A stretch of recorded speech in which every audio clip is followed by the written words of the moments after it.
He hired the widow to mind his sick mother. She ended up running the whole ranch. The coffee was already cold when I found it. That's where it starts, I think. Not with her walking up the road, not with the letter from the Reverend Phelps over in Dunbar, not even with the morning my mother coughed blood into her handkerchief and wouldn't look at me afterward. It starts with a tin cup sitting on the edge of the stove, forgotten, gone cold, and me standing there in the kitchen at 5:30 in the morning trying to remember if I'd poured it myself or if she had. I couldn't remember. That scared me more than the blood. Her name was Dorothea Crane, though she'd been a Hargrove before she married. Born out near the Platte and worked her way west with a man named Crane who died of a fever outside of Laramie and left her with $200, a team of mules, and nothing else that was worth keeping. That's what Phelps wrote me anyway. He said she was a good woman and a hard worker, and that she kept a cleaner house than anyone in Dunbar County, and that she'd been doing piecework and taking in mending for going on 2 years since Crane died, and that she was looking for steadier work. He said if I needed somebody to look after my mother, I could do a good deal worse and probably wouldn't do better. I read that letter twice, folded it, put it under a tin of tobacco on the shelf above the fireplace and left it there for 9 days. My mother was 63 years old that winter, and she had a sickness in her chest that Dr. Fullerton said was not consumption, but which he couldn't quite name either, and which kept her from sleeping through the night and from climbing the stairs without stopping twice to rest. She was not a woman who asked for help. She was not a woman who admitted to needing it. She'd come west from Tennessee with my father in 1851, and she'd buried him on the slope behind the eastern pasture in the winter of '67, and she had run this place herself for the 3 years between his dying and me coming back from the territories, and she had done it without complaint and without explanation, and without ever once suggesting that it was a hardship. What she said to me when I came back was, "The south fence needs mending." That was my mother. So when I finally wrote back to Phelps and said I'd take Mrs. Crane on a trial basis, I didn't tell my mother first. I told her the morning Mrs. Crane was due to arrive, which was a Tuesday in November, with the ground already frozen solid underfoot and a sky the color of old pewter sitting low over the Laramie Range. I said, "A woman is coming to help around the house this winter." She said, "I don't need help around the house." I said, "She's coming anyway." My mother looked at me for a long moment. She had eyes like creek water in August, pale and clear and very still. Then she picked up her mending and went back to it. That was all. The wagon from Dunbar came about an hour before noon. I was in the barn working over a split hoof on one of the draft horses, and I heard the wheels on the frozen track, and I came out and I stood in the yard and waited. She was sitting up on the bench beside old Cutter Dawes, who drove the Dunbar supply wagon twice a week, and who talked constantly about everything and nothing, and who had probably told her more about me and this ranch in the 2-hour ride out from town than I'd told anyone in the past year. She was not what I expected. I don't know what I expected. Something worn down, maybe. Something pinched and provisional, the way a lot of women got when things went hard for them. She wasn't that.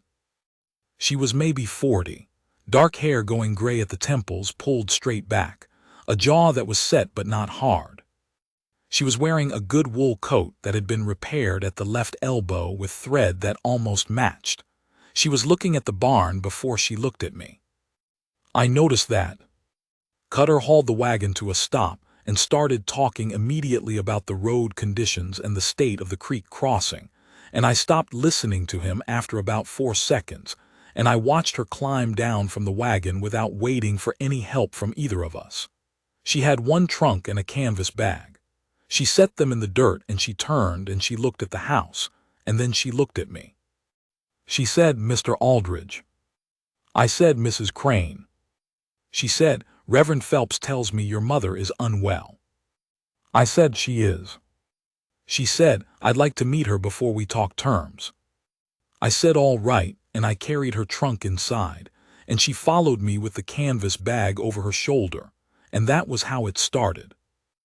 My mother was in the front room by the window with her mending in her lap, and she looked up when we came in, and she looked at Mrs. Crane for a long moment without any expression I could read. Mrs. Crane said, "Mrs. Aldridge, I'm Dorothea Crane. I'm sorry you're not well." My mother said, "I'm well enough." Mrs. Crane said, "I'm sure you are." She said it level and plain, not sarcastic, not agreeable in that hollow way people get when they're managing someone. Just plain. And something shifted in my mother's face, some small tightening that might have been the beginning of respect. She said, "Sit down then." I left them to it. I spent the rest of that afternoon in the barn and in the south pasture checking fence line, and when I came back inside at dark, the fire was going, and there was something on the stove that smelled like onion and beef broth, and Mrs. Crane was sitting at the kitchen table with my mother's account book open between them, and they were talking in low voices about the price of lamp oil. I stopped in the doorway. My mother had not let anyone touch that account book since my father died. I went and hung up my coat and I sat down at the far end of the table and nobody addressed me for about 20 minutes. Then my mother said, without looking up, "Supper's on the stove." I got up and served myself. That was the first night. I'll tell you something about running a cattle ranch in the winter in that country, in those years. Everything costs twice what it should and takes 3 times as long, and the weather doesn't care and neither does the market. And if you've got sick cattle and sick equipment and sick family and you're trying to hold it all together with string and stubbornness, there comes a point where you stop sleeping through the night, not because you're worried, but because worry has become so normal it's just the background of everything, the way wind is in that country. You don't notice it anymore. You just live inside it. I'd been living inside it for about 18 months when Dorothea Crane arrived. I had 22 cattle. I'd sold 12 in the fall to cover the note on the east section, which I should not have had to do but which I did. And I had 4 horses including the draft pair, and I had a bunkhouse I'd been meaning to repair for 2 years, and a south barn roof that flexed when the wind came hard from the north, and a well that sometimes ran murky after heavy rain, and a fence line on the western perimeter that I was fighting with constantly because the ground there heaved in the freeze-thaw and kept popping posts.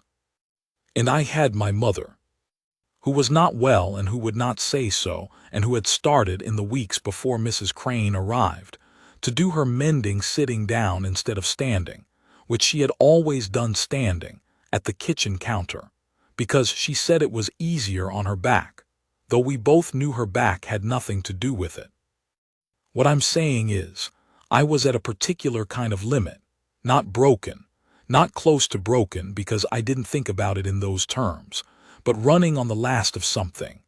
The kind of tired where you're not tired anymore because you've gone through tired and out the other side into just doing.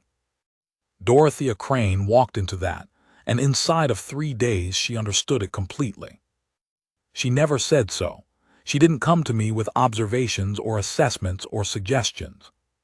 What she did was, she started doing things. The second morning she was there, before I was out of the barn, she'd restacked the woodpile that had been listing against the side of the house for 2 months. Not moved it, restacked it properly, so it wouldn't shift. When I came past and saw it I stopped and I looked at it for a moment and I felt something that I didn't have a word for right then. It was something like being seen. Like someone had looked at the same things I looked at every day and understood what they were without being told. I went inside and didn't say anything about it. 2 days after that she came and found me in the barn and she said, without preamble, "The south fence on the western line. The posts are heaving because the ground's too wet there. You'd keep ahead of it if you dug the post holes deeper and packed the base with gravel before you set the posts. There's a gravel bar in the creek about a 1/4 mile north, enough there to do 30 posts if you wanted." I looked at her. She said, "I noticed it when I walked the line yesterday." I said, "You walked the fence line?"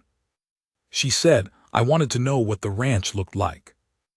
I stood there for a moment with a horseshoe in my hand, and the coal of the forge going orange in the draft. I said, that's a good idea, about the gravel. She said, I thought so, and then she went back to the house. That was Dorothea. She didn't push. She didn't ask to be thanked. She put the idea where it could be picked up and left it there and went on about her work. My mother's cough was worse some mornings than others. The worst was usually early, before the day got warm, and Mrs. Crane, Dorothea, she told me to call her Dorothea about 2 weeks in, was always up before my mother and had the kitchen warm and the kettle on, and a particular thing she made with hot water and dried thyme, and a spoonful of honey that she said her own mother had made, and that she swore helped with chest tightening. Whether it helped the cough I can't say. What I know is that my mother started sleeping a little later, and that when she came down, she was a little less gray in the face. I noticed. I didn't say anything. In December, the cattle prices dropped further, and I spent 2 evenings going over the account book and trying to find somewhere to put a note that was coming due in January, and there wasn't anywhere. I was going to have to sell the 3 youngest steers early, before they were ready, and take less than half what I'd have got in the spring, and it was going to hurt. Not ruin me, but hurt. I was sitting at the table with the book in front of me, and a lamp that needed trimming, and Dorothea came in from checking on my mother, and she sat down across from me and she said, "You're looking at the January note." I said, "I am." She said, "Can I look?" I said, "It's my business." She said, "I know it is." She said it without heat. She waited. I pushed the book across the table. She sat there for a while reading through the columns. She had a way of reading that was very still, just her eyes moving, and she held the book like it weighed something. She said, "You've got this listed as a loss." She pointed to the entry for the mule I'd sold in October. I said yes. She said, "Dawes was telling me on the way out that old Perkins over at the Ridgeline place is looking for a mule and hasn't found one he likes. He'd pay good money for a quality animal. You could go to him directly in the spring, cut out the auction fee." I said, "I sold that mule already." She said, "I know, but you've got 2 more, and one of them is better than what Perkins has. You'd get a different price than what you got in October. That doesn't fix January, but it changes the picture for March." I looked at her. She said, "The 3 young steers, you're going to sell them early." I said, "I don't have a choice." She said, "What if you sold 2 of them early and kept the 3rd through February? He's the biggest. Another 8 weeks and he'd be worth half again what he is now. I can stretch what we've got in the larder through February if you let me manage it. I know how to do that." I sat back in the chair. The lamp was smoking at the wick and I hadn't touched it. She said, "You'd still have to take less than what you'd want for the 2, but it's less damage than selling all 3. I said, "You know cattle prices." She said, "My father ran cattle, and Crane did too for a while before he got sick. I know how to read a column." I said, "I'll think about it." She took that and didn't push it. She closed the book and slid it back across to me, and she stood up, and she trimmed the lamp wick before she went to bed. I sat there for another hour. In the morning, I told her to go ahead and manage the larder the way she thought best. She said, "All right." She didn't gloat. She didn't smile in a way that said, "I told you so." She just said, "All right," and she went and started taking stock of the pantry shelves. That was December. January came in hard. I mean hard the way that country gets hard in January, which is a different kind of cold than most people know. Not just the temperature, but the quality of the air, the way it sits in your lungs like iron filings, the way the ground rings under your boots like a bell, the way a horse's breath hangs for a second longer than it should and then just disappears. I was outside every day working in it, and I was inside every night with the stove going full, and it was still cold enough that you could see your breath in the far corners of the kitchen until about an hour after the fire got going. The note came due and I paid it. Barely. It cleaned out the cash box down to about $40. My mother had a bad week in the middle of January where she couldn't really get downstairs at all, and Dorothea moved her operations upstairs, took her meals up, sat with her in the afternoon while she read, helped her at night. I heard them sometimes, late, talking. My mother's voice low and steady and Dorothea's answering. I didn't try to hear what they said. It wasn't for me. What I know is that my mother, by the end of that week, was calling her Dora. My mother had called exactly 2 people by shortened names in my living memory. One was my father, the other was me. I thought about that. I was going to the Ridgeline place to look at a fence dispute with old Perkins. We shared a line on the north end, and he'd been letting his cattle drift. And I was riding past the south barn when I heard the sound of someone up on the roof. I stopped. She was up there, Dorothea, on the south barn roof in the January cold with a hammer and a bundle of fresh split shingles, working on the section over the east stall that had been leaking since October. I sat on my horse and looked up at her. She looked down at me. She said, "The wet's getting in on the hay. You'll have spoilage by spring if it doesn't get fixed." I said, "I know. I've been meaning to get up there." She said, "I know you have. You've got 17 other things you're meaning to get to." I had a clear morning. I said, "It's January." She said, "I can see that." She went back to the shingles. I sat there for another few seconds and I felt that feeling again, the one I didn't have a word for. It was bigger this time. It was something in the chest.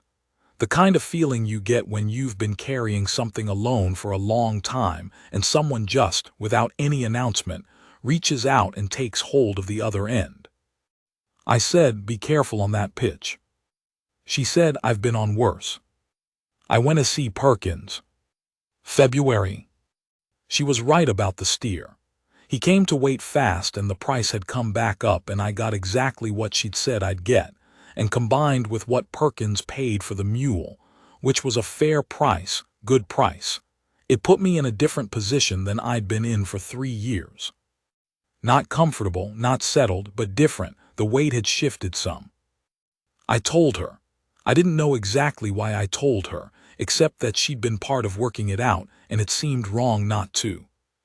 She said, "Good," and she went back to what she was doing. I said, "I mean it. That was the right call holding the steer." She looked up from the table, where she was putting up some dried herbs. She said, "You made the call. I just showed you where to look." That stopped me for a moment, because it was true. She had. She'd shown me where to look, not told me what to do, and I'd made the call and it had worked, and she was crediting it to me clean, without keeping any of it for herself. I didn't know what to do with that exactly. She turned back to the herbs. I said, "Dorothea." She turned. I said, "Why are you still here?" She said, "What do you mean?" I said, "You came out to look after my mother. My mother is doing better. She's up and around most days now. She doesn't need the same kind of attention she did in November. You could be back in Dunbar. You could be doing piecework, taking and mending. You don't have to be fixing roofs and arguing cattle prices with me." She looked at me for a moment. The kitchen was quiet. There was a pot something on the back of the stove and the fire was low, and even and outside the window the snow was not falling but had fallen, and everything was white and still. She said, "Do you want me to go?" I said, "That's not what I asked." She said, "All right, then I'll tell you. Your mother asked me to stay." She asked me at the end of January, during that bad week. She said she didn't want to worry about who was looking after things when she couldn't do it herself, and that I was the first person she'd felt easy about in a long time. She asked me if I'd consider staying on. I said, "She asked you." She said she did. I told her I'd stay as long as I was useful and as long as it was agreeable to you. I said, "You didn't ask me." She said, "I'm telling you now." I stood there. I had my hat in my hands from coming in out of the cold, turning it around by the brim the way I do when I'm thinking. I said, "Is it agreeable to you, staying?" She said, "I wouldn't be here if it wasn't." That was all. She turned back to the herbs. I put my hat on the peg and I washed my hands and I sat down at the table. It was the first time since she'd arrived I realized that I hadn't sat down at that table alone. Spring came late that year. It came mean, the way it sometimes does, a thaw in March that turned everything to mud, and then a hard freeze in the first week of April that locked the mud solid again and split two fence posts I'd only just set. I was out 4 days running trying to get ahead of it, and behind me, back at the ranch, things kept running. That was when I started to understand what had actually happened. I'd hired her to mind my mother. But the ranch, the whole thing, the kitchen and the accounts and the hay stores and the south barn roof and the fence line plan and the medication for the chest sickness that she'd written to a doctor in Denver about and had actually sent for, it was all running. It was running better than it had since before my father died, maybe better than it ever had, because my father, God rest him, was a good man and a hard worker, but he didn't have the head for it that she did. He felt things in his body and his hands. She felt them in the whole picture. I came home from 4 days on the fence line, and there was a hot meal and clean water in the basin, and my mother was sitting up in the front room reading with a decent lamp, not squinting, because Dorothea had moved the chair 6 inches closer to the window where the afternoon light was better. And the south pasture gate, which had been hanging wrong since November, was repaired and rehung and swinging clean. I stood in the yard for a moment. I don't know how long I stood there. I went inside. My mother looked up from her book and she said, "The gate." I said, "I see it." She said she did it this morning, before the bread. I said, "I know." My mother looked at me with those creekwater eyes for a moment. She said, "You're not a stupid man, Caleb." I said, "Thank you." She said, "Don't make me say the rest of it." I went and found Dorothea in the kitchen. She was at the stove, back to me, and she turned when she heard me come in. I said, "The gate." She said it was crooked. I had the tools. I said, "Dorothea." Something in my voice, I don't know what, made her stop. She set down what she was holding. She faced me. I said, "I need you to hear something." She waited. I said, "I came back from 4 days on that fence and this place was running. Better than running. You keep this ranch, not just my mother, you keep it. And I want to say that plainly so there's no confusion. I'm not just grateful for what you do for her. I see what you do, all of it. And I want you to know that I see it." She was quiet for a moment. She said, "That means something to me, what you just said." I said, "It's true." She said, "I know. That's why it means something." We stood there. The stove was doing what stoves do, and the light outside was going that late afternoon yellow it gets in April when the cold has finally broken for good. And I was close enough to her that I could see the small scar on her chin that I'd noticed before and never asked about. And I didn't ask about it then either. I just looked at her and she looked at me, and it was the plainest, quietest, most uncomplicated moment I'd had in years. She reached out and she put her hand on my arm. Just that. Her hand on my forearm through the flannel, and she looked at me and she didn't say anything. I put my hand over hers. That was all that happened. But it was enough to be everything. I'll tell you about the valley. Our valley was not a large valley. There were maybe 12 families running cattle or crops or both within the range of what you'd call our community. And they all knew each other's business the way people in a small country know each other's business, which is to say they knew about half of it and guessed the rest and got maybe a quarter of it right. There was Perkins and his 3 sons on the ridgeline place. There were the Mullins, who ran sheep and were never fully forgiven for it. There were the Harpers, who'd come out from Ohio and were still being tested. The Gundersons, whose oldest daughter had married a man from Nevada and who were still not entirely over it. The Fosters, who were good people. The Tillmans, who were less good people but useful when you needed extra hands. And there was Carl Dunleavy, who was the closest thing we had to a powerful man in that valley, which wasn't saying much but was saying something, because he ran the biggest spread and he controlled the water rights on the South Creek, and he'd been the one to buy up the Kessler place when old Kessler went under, and he knew what those things meant.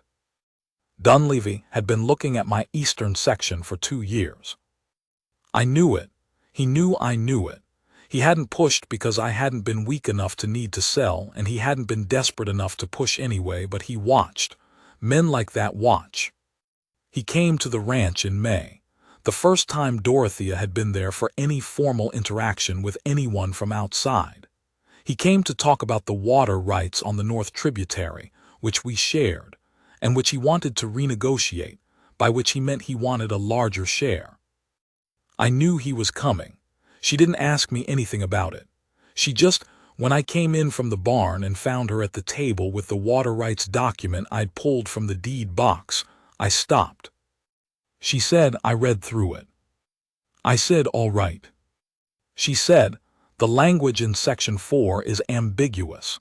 He's going to use that ambiguity, but the precedent's in your favor if you've got the records of use from the past 10 years.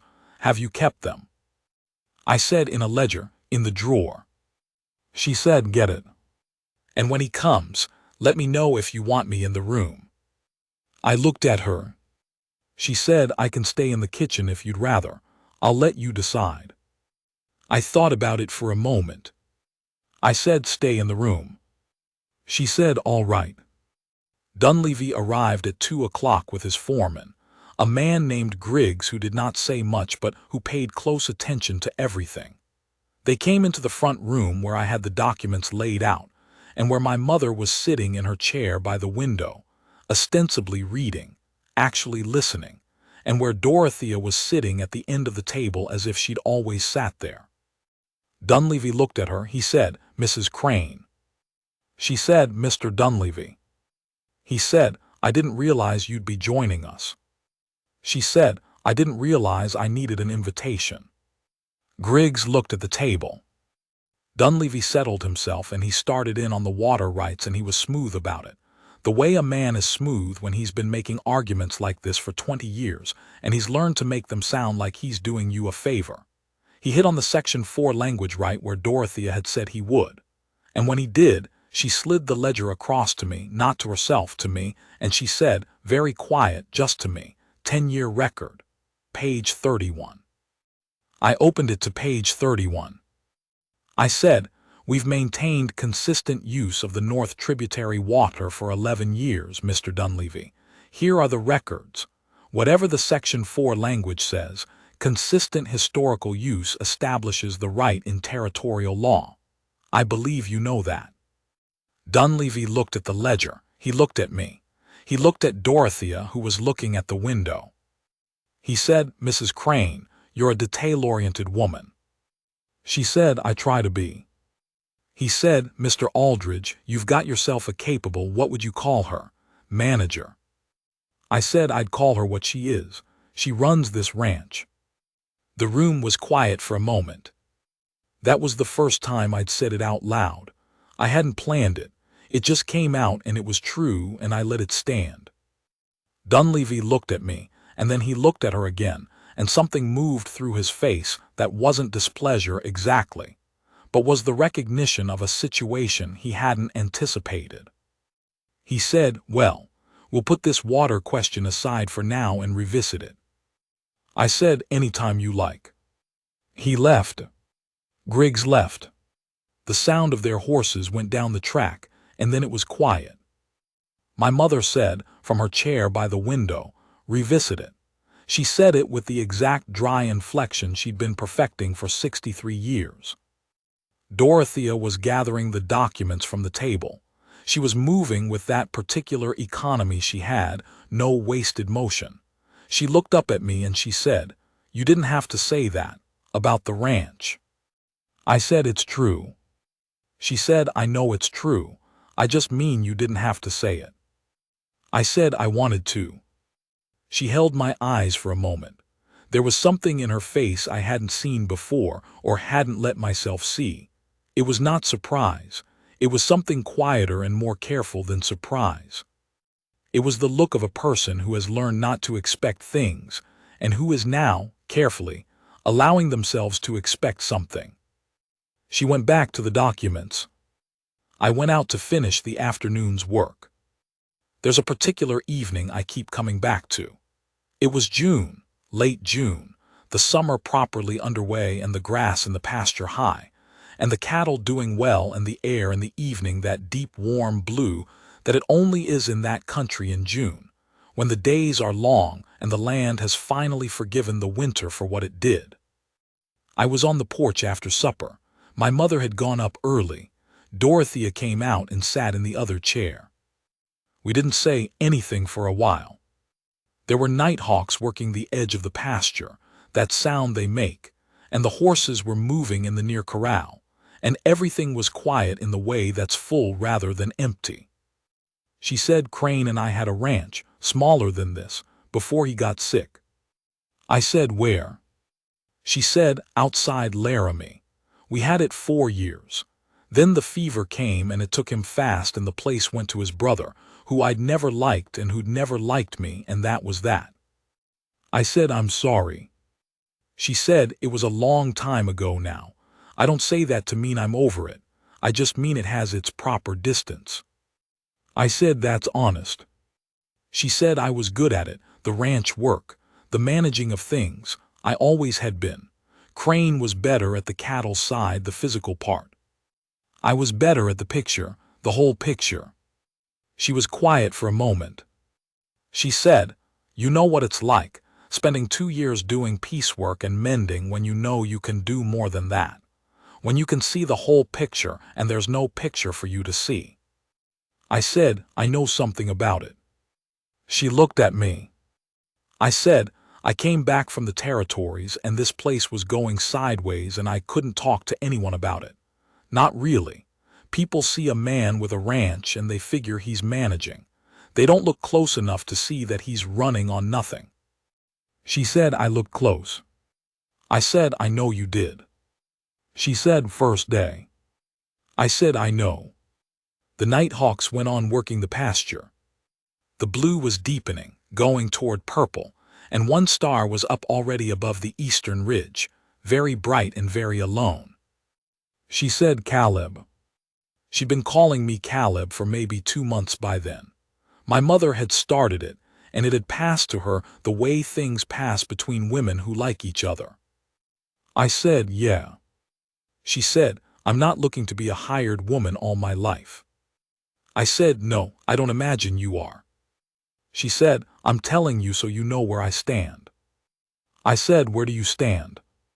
She turned in her chair and she looked at me directly, the way she always did, with no prettying of it. She said, I stand here, on this ranch, which I've come to think of in a way I probably shouldn't, not yet. I said, why not yet? She said, because you haven't given me reason to. I looked at her. The star above the eastern ridge had been joined by 2 more. The nighthawks had moved further out. I said, what would reason look like? She said, you'd know it when you said it. I sat with that. I turned it around in my hands the way I'd turned my hat in February, looking at it from different sides. Then I said, I don't want you working for me anymore. She went very still. I said, I want you working with me. That's a different thing. I think you know it's a different thing. She said, I do know that. I said, I'd want to do it properly. However that works, how fast or slow, I'd want to do it properly. I'd want my mother to see it happen properly. She said, your mother already knows. I said, of course she does. Dorothea made a sound that was almost a laugh. It was the closest thing to a laugh I'd heard from her, and it was a good sound, dry and real. She said, she told me in February during that bad week. She said, if my son doesn't see what's in front of him by spring, it'll be the only stupid thing he's ever done. I said, my mother said that. She said, verbatim. I sat there for a moment with that. I said, I see what's in front of me. She said, I know you do. She reached over and she put her hand on mine on the arm of the chair. Her hand was warm and dry and work calloused, and it sat on mine with a particular kind of certainty, like something that had found its right place. We stayed that way while the dark came in. That's what I keep going back to, that evening. The nighthawks and the star in her hand on mine, and both of us knowing, without needing to make it dramatic or complicated, that something had settled into its right shape, like a fence post in solid ground, like a well-hung gate swinging clean. I want to tell you about the morning in July when Dorothea dealt with the Tillman boys. Because the valley had been watching. Dunleavy had come and gone, and the word had spread the way word spreads, not with any particular speed or deliberateness, but just as the natural result of a dozen people paying attention to the same things. That Mrs. Crane was at the Aldrich place. That she was, what was she? That she was something more than hired help. That she sat in on business meetings and knew her way around a deed. That the Aldrich place was looking better than it had in years. The Tillman boys, Joel and his younger brother Roy, who was not particularly smart and who followed Joel into most of his worst decisions. They had a habit of cutting through my eastern pasture when they didn't want to go the long way around to Dunleavy's place. I'd asked them not to twice, and it had gone nowhere, because Joel Tillman had a particular attitude about what he could do on other people's land, which was that he could do whatever he wanted. I was over on the north section that morning helping old Perkins with his fence, by invitation this time, and Dorothea was alone at the ranch except for my mother. Joel and Roy came through the east gate like they owned it. Dorothea went out onto the porch. She said later that she stood there and waited until they were close enough, and then she said, "That gate's not yours to come through." Joel said something to the effect that they were just passing through, and it didn't concern her. She said, "Mr. Aldrich has asked you twice not to cross his land. If you do it again, I'll file the trespass with the county, and I'll do it with the date and time recorded and 2 witnesses. Your choice." Roy said, "Who are you two?" She said, "I'm the woman who runs this ranch, and I'm asking you to leave the way you came in." Joel looked at her for a moment. Joel Tillman was not a man who was used to being spoken to that way, not by a woman, not by anyone. But Dorothea had that quality, that particular quality that I'd known from the first day but which I couldn't have named until now. She had the quality of a person who meant exactly what they said and no more and no less, and you could feel it, like you can feel when a rope is at its real limit. They left the way they came in. When I got home that evening, my mother was at the kitchen table, and she was looking more satisfied than I'd seen her look in some time. She told me what had happened. She told me with a kind of specificity that suggested she'd been watching from the window. I said she filed anything. My mother said she didn't have to. I thought about that for a moment. My mother said she stood there and the Tillman boys left. That's all that needs saying. I went and found Dorothea in the barn doing the evening feeding. I said, "I heard about the Tillmans." She said, "I handled it." I said, "You did." She said, "It won't happen again." I said, "No, I don't think it will." She moved to the next stall, the draft horse, and she was measuring out the feed, and I leaned against the post and I watched her and I thought, there it is. There is what's happened. I'd brought her to look after my mother. And what had actually happened was something I hadn't had a word for until that evening, standing in my own barn, watching her work with that settled competence she had, that complete ease inside her own capability. What had happened was that she'd looked at this place, this ranch that I'd been fighting to hold, and she'd seen it. Not just the work and the problems. She'd seen the value of it. She'd seen why it was worth fighting for. And she just stepped in. Not to be hired and managed and directed and thanked. She'd stepped in the way a person does when they've finally found the place they're supposed to be, and they know it the way you know the right fit of a tool in your hand. And in doing it, in walking this fence line and fixing this roof and knowing this account book and standing on this porch and putting Joel Tillman off this land, she'd given me something back that I hadn't known I'd lost. She'd given me the sense that this place was worth something, that I'd built something worth protecting, that the work I'd put into this ground for 30 years was real and good, and worth a person's investment. She'd given me that by investing her own. I stood in the barn and I felt it plainly. I said, "Dorothea." She looked over. I said, "I'm going to do this properly and I'm going to do it soon. I want you to know that." She looked at me for a moment with that careful, clear, unhurried look she had. She said, "I know, Caleb." She went back to the feed. I went to help her. We were married in September. A small thing in Dunbar, with Phelps saying the words and my mother sitting in the front pew looking like the only person in the room who was not at all surprised. Dorothea wore a gray dress with a blue collar and she stood very straight and she held my hand, and when Phelps got to the part about who chooses this man, she turned and looked at me and she said, "I do." She said it like she'd been meaning to say it for some time. The valley came, or most of it. Even Dunleavy came, which surprised me, though Dorothea said it didn't surprise her at all. She said, "A man like that respects a thing once it's settled. He didn't know what it was before. Now he does." I said, "What does he know now?" She said that this ranch is taken care of. She meant it a certain way, and I knew the way she meant it, and I let it sit there without picking it apart, because she was right and because it was enough. My mother cried. I had not seen my mother cry since my father's funeral in 1867, and I didn't see her cry for long this time because she was my mother and she pulled it back, but she cried. She took Dorothea's hands in both of hers after the words were said, and she held them, and she didn't say anything and Dorothea didn't say anything, and they just stood there holding hands, and I stood off to the side, and I understood that something was happening that was not for me to be in the middle of. The winter after we were married was the hardest one in 8 years. We lost 4 cattle in a week in January to a cold snap that came down from Canada with no warning and hit us before we'd finished laying in the hay. I was out in it every day and Dorothea was with me. Not all of it.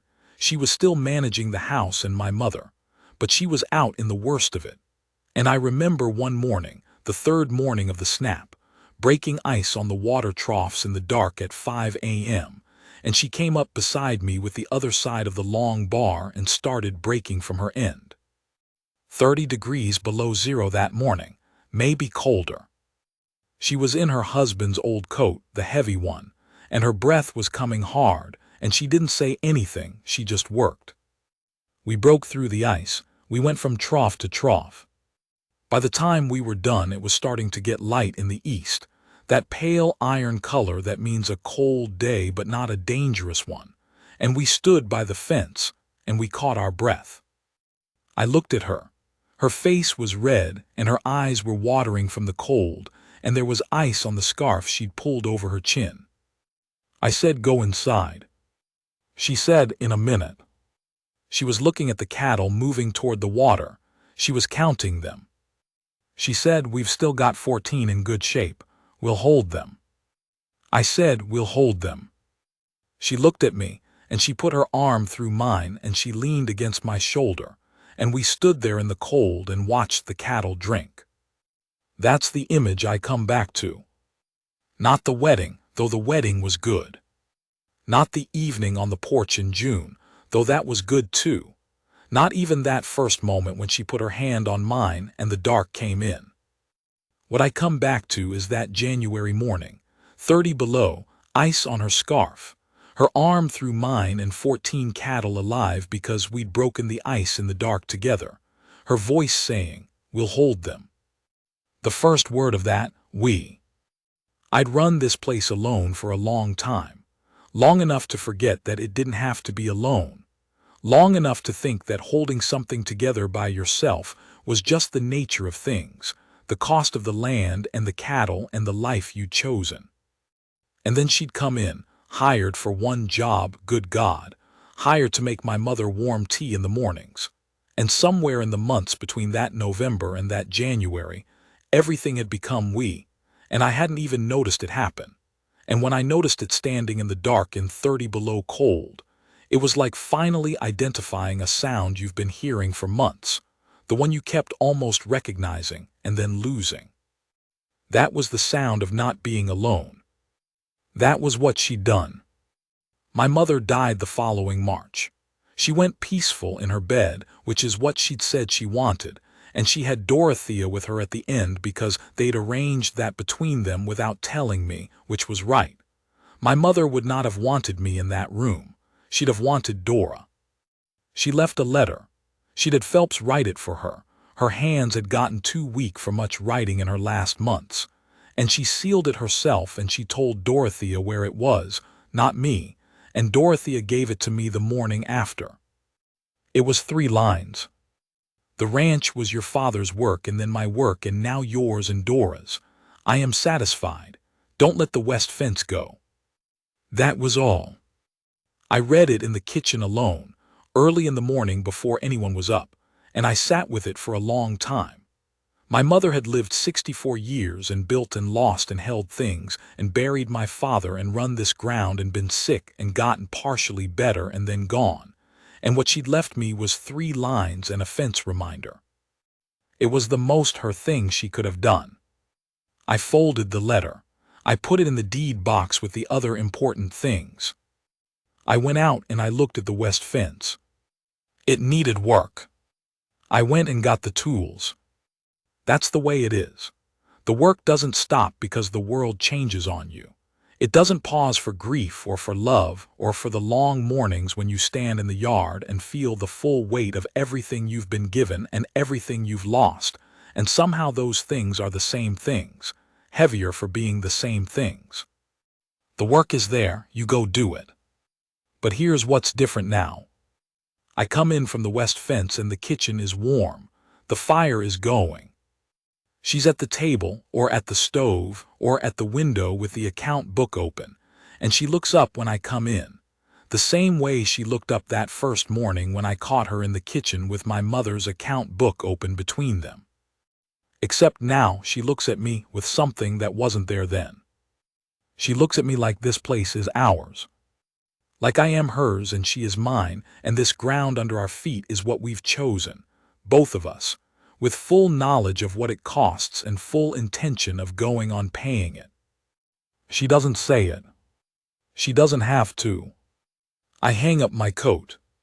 I sit down at the table with her. The fire does what fires do.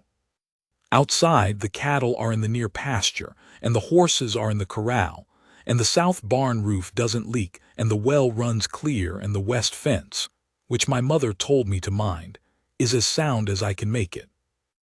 And the woman across the table from me, the woman who came in November to make warm tea for a sick woman, who fixed my roof and read my accounts and stood my fence line and put the Tillman boys off my land and stood beside me in 30 below and said we'll hold them. She looks up from the account book. She says the South herd is doing well. I say I know. She says we're going to have a good year. I say I think so too. She nods, she goes back to the book. I look at her for a moment longer than I need to. Then I reach across the table, and I put my hand over hers. She turns her hand palm up and she holds mine. That's all. That's all there is. And it's enough to be everything. I should tell you about the valley by the end of that second year, because it had changed, the way the valley understood things, and I want you to know that because it matters to this. People in a small country like that one, they watch. That's what I said before, and it's true, but I didn't say what they do with what they watch. What they do with it is they decide. They make up their minds about you and they assign you a category, and you live in that category whether you know it or not. And the categories are fairly simple out there in that kind of country. There are men who hold and men who lose. Men who build and men who don't. Men the land respects and men the land takes. I'd been in the first category before my father died, and I'd been not quite in either one for the years after, when things were hard and I was fighting just to keep the note paid and the cattle alive. Not losing, exactly, but not holding easy either. A man on the edge of his category. By the end of that second year with Dorothea, people had put me back. I noticed it the way you notice things in a small country, not all at once, but in accumulation. Perkins asking my opinion on the spring sale price before he decided, which he hadn't done the year before.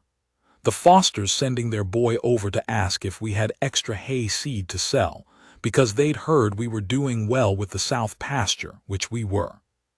Harper coming to me about a water question before he went to Dunleavy with it. Small things, but they said, "There's a man running a tight operation over at the Aldridge place. There's a ranch worth paying attention to." None of that was me alone, none of it. The account work she'd done, the hay management, the fence plan with the gravel, the decisions she'd nudged, and the problems she'd spotted before they grew, they had accumulated into something visible from the outside. And on the inside I felt it as a kind of solidity I hadn't had in years. A confidence in the ground under my feet that I'd almost forgotten I used to have. Dunleavy came again in the fall of the second year, not about the water rights this time. He came to ask if I wanted to be part of a grazing cooperative he was putting together with 3 other ranchers, pooling the summer pasture on the high ground west of the creek. A business offer, the kind he made to men he considered worth doing business with. I was polite. I said I'd think on it. I talked to Dorothea that evening. She went through the terms with me, picked at them, found the part where it advantaged Dunleavy more than the rest, and suggested what to ask for if I was going to go in, which I did and which I got. Dunleavy shook my hand at the end of it and he said, "You're a harder negotiator than you used to be, Aldridge." I said, "I've got better counsel." He looked toward the house. He said, "I can see that." He said it without any edge to it. He just said it the way you state a thing that's true. I thought about that on the ride back home, what he'd seen, what the valley had come to see. A man running a good operation, a man with a good woman who ran it with him, a man who was, as my mother had said, not stupid. I'd run this place desperate for a long time. I was not desperate anymore. And the difference, the particular specific difference, was her eyes on the whole picture, her hands on the problems, her voice saying we. That's the thing about the right person. You don't know what you've been missing until you're not missing it anymore, and then you wonder how you ever managed the missing. She was asleep when I got home. I came in quiet and I hung up my coat and I went to the kitchen for water, and I stood there for a moment in the dark, in my own house, in the quiet, listening to the house breathe the way houses breathe in the night. The west fence was sound. The south barn didn't leak. The cattle were 14 and growing and healthy. And upstairs in my mother's room, which we'd taken over that spring because it was bigger and had the better window, was a woman who'd come to look after a sick old lady and had ended up running the whole operation, and who had never, not once, made me feel small for needing her too. That last part is the one I can't get around. There have been plenty of people in my life who helped me with things, and who kept a small account of it. Who let you feel just slightly the weight of what they'd done so that you never forgot you owed them something. That's common. People do that. It's almost not even their fault, it's just how it goes when you give something. You want to be sure it's registered. She never did that. She helped with things because the things needed helping with, and what she got out of it was the satisfaction of a problem solved and a place that ran right, and she didn't keep any account that I ever saw. When I thanked her, she moved on from it immediately, as if the thanks were fine but weren't the point. The point was always the next thing, the next problem, the next decision, the next morning. That's rare. I know it's rare because I'd lived 40 years without it. A man can do a lot on his own. Most things, maybe. Carry a lot, hold a lot, manage more than people think he can. That's what you do. That's what men in that country did and what men everywhere do, and mostly it works and you get by. But there is a different thing, a better thing when you're not doing it alone. Not being helped, not being managed, not being looked after. Something else. When someone looks at the same ground you're looking at and sees the same value in it and has their own stake in it and stands next to you and says, "We'll hold it." That's the different thing. That's what she gave me. And I am not a man who talks about things like this generally. I never have been. My father wasn't and my mother wasn't, and you learn what you grow up in. But I'm older now, and there's a thing about getting older. You want to say the things plainly before you lose the chance to say them. So plainly, Dorothea Crane, Dorothea Aldridge, is the best thing that has happened to this ranch, and to me in 30 years of running it. She came to look after my mother, and she looked after my mother well. And then she looked after everything else. And then she stayed. That's the whole story. The account book's on the table and she's in the near pasture checking the new calves, and in an hour we'll eat supper together, and she'll tell me what she found out there, and I'll tell her what I saw on the south line, and we'll figure out what to do about it, and then it'll be evening and the fire will be going, and the horses will be quiet in the corral, and this life, this particular, specific, hard-won life, will go on. And I won't take any of it for granted. I know what it cost. I know what she is.